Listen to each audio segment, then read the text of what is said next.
Hello guys, in this video and few upcoming videos we will be applying our steady flow energy equation to practical devices.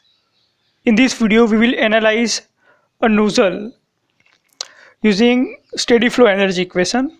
Now nozzle is a device which is used in rocket engine or a jet engine to increase exit velocity of the gas.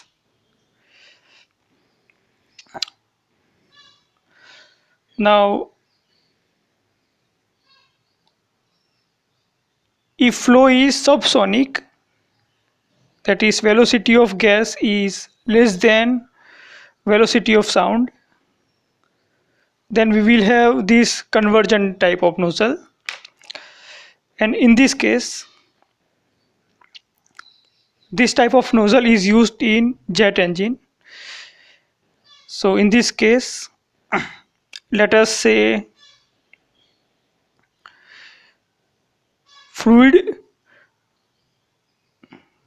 inlet fluid has enthalpy H1 and outlet fluid has enthalpy H2.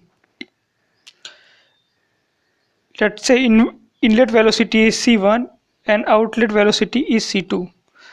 Now in all practical application, C2 is far greater than C1. So we can neglect C1 in comparison with C2. Now there is no heat and work interaction with system and surrounding. So we will take control volume for this steady flow device. So this is our control volume, and we will call our intake number 1 and outlet as number 2.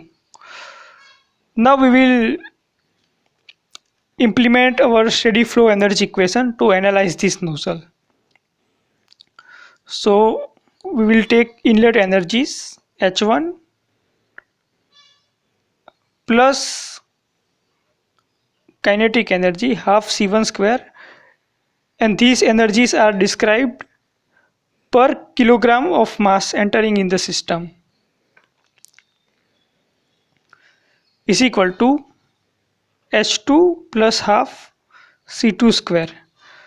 Now as C1 is far less than C2, we can neglect this term. So H1 is equal to H2 plus half C2 square. So C2 square is equal to 2H1 minus H2. So from this equation we can calculate outlet jet velocity.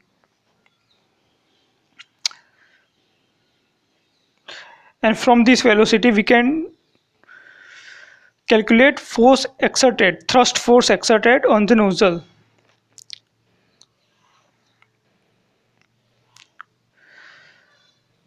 Now here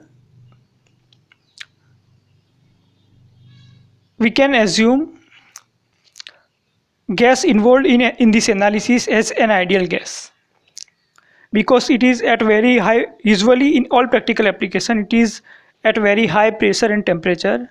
So here air and fuel mixture at very high pressure and temperature can be considered as an ideal gas.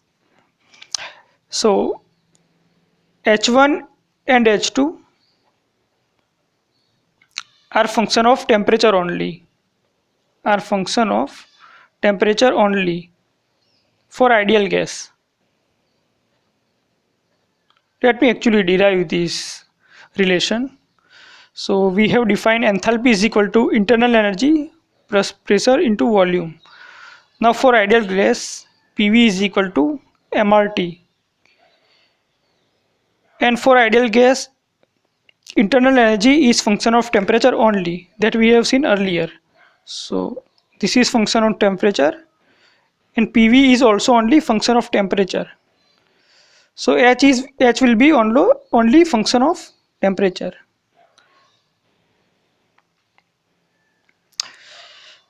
So for ideal gas, enthalpy is only function of the absolute temperature.